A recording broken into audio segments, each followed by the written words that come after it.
के लिए कल मुख्यमंत्री जयराम सरकार की कैबिनेट की बैठक है और इस कैबिनेट की बैठक को अंतिम बैठक के रूप में भी देखा जा रहा है और इसमें यह कहा जा रहा है कि मुख्यमंत्री की कई घोषणाओं पर इसमें मोहर लग सकती है। आउटसोर्स एनएचएम कर्मचारियों को कैबिनेट से पॉलिसी को लेकर उम्मीद है और ये उम्मीद कल कैबिनेट की बैठक में पूरी हो भी सकती है और झटका भी लग सकता है, क्योंकि इस कैबिनेट की बैठक से ये उम्मीदें लगाई जा रही है कि इसमें जो भी छूटे हुए प्रोजेक्ट है, जो भी मुद्दे यहाँ पर है, उसमें सरकार कोई ना कोई समाधान जो है वो जरूर निकालेगी। और फिलहाल क्योंकि हिमाचल प्रदेश में टीजीटी जेबीटी कई भर्तियां रुकी हुई है और ऐसे में टीजीटी जेबीटी और शिक्षकों की अन्य कैटेगरी की जो भर्तियां हैं उस पर भी कल कैबिनेट से मोहर लग सकती है और इसी के साथ कल कैबिनेट में आउटसोर्स कर्मचारियों पर भी फैसला हो सकता है। सिलाई कटाई अध्यापिका, जल रक्षकों, एनएचएम, कंप्यूटर शिक्षक, वोकेशनल टीचर्स को भी काफी उम्मीदें सरकार से इस कैबिनेट की बैठक से है और एसएमसी को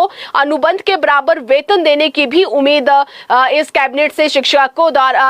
द्वारा यहां पर लगाई जा रही है। कहा यह जा रहा है कि एसएमसी के जितने भी टीचर हैं उनके वेतन में 10,000 की जो वृद्धि है वो हो सकती है। प्रधान सचिव शिक्षा को निदेशालय ने प्रस्ताव भेजा था और ये कहा था कि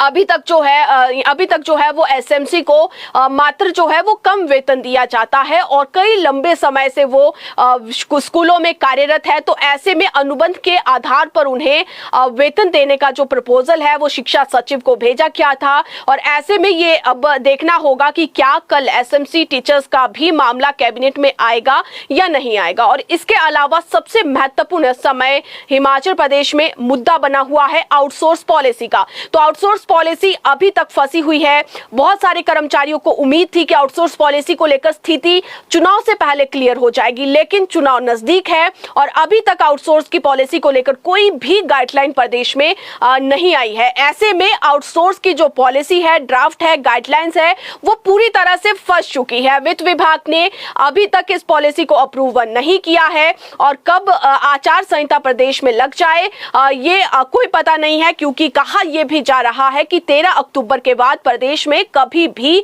आचार संहिता लग सकती है। ऐसे में 35,000 कर्मियों को यहां पर झटका लग सकता है और अभी तक गाइडलाइंस भी तय नहीं हो पाई है। यहां पर रोजगार कार्यालय की ओर से जरूर इस मुद्दे को लेकर हम ये कह सकते हैं कि वित्त विभाग को फाइल भेजी गई थी, उसमें स्पष्टीकरण मांगा गया था, ड्राफ्ट पॉलिसी जो बनाई गई थी वो भेजी गई थी, लेकिन वित्त विभाग से इसे अभी तक अंतिम अप्रूवल नहीं दी गई है और जब तक ड्राफ्ट पॉलिसी जो आउटसोर्स कर्मचारियों के लिए बनाई गई है, जब तक उस पॉलिसी की कैबिनेट में अप्रूवल नहीं मिल जाती है, तब तक आउटसोर्स के कर्मचारियों के हक में कोई फैसला होगा ये कह पाना बिल्कुल भी असंभव है। तो ऐसे में यहाँ पर आउटसोर्स कर्मचारियों के लिए देखना होगा कि कल क्या कैबिनेट से कोई राहत मिलती है, कोई संकेत जो है वो सरकार देती है या नहीं देती है। और इसी के साथ प्रदेश में एक बड़ा मुद्दा ओपीएस बहाली का है। तो ओपीएस पर सीएम का बड़ा बयान सामने आया। उसमें मुख्यमंत्री जयराम ठाकुर ने कहा कि मोदी ही ओपीएस की बहाली करेंगे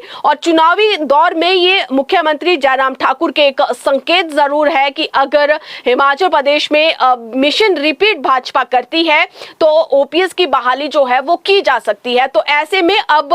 मुख्यमंत्री जयराम ठाकुर के इस बयान को कर्मचारी जरूर पॉजिटिव वे में ले रहे हैं कि क्या सरकार ओपीएस को बहाल करने के कितने मूड में है। हालांकि पिछले कल से मुख्यमंत्री का ये बयान काफी ज्यादा जो है वो वायरल हो रहा है, जिसमें सीएम ने दो टूक कहा है कि कांग्रेस जो है वो कर्मचारियों को गुमराह कर रही है, लेकिन प्रदेश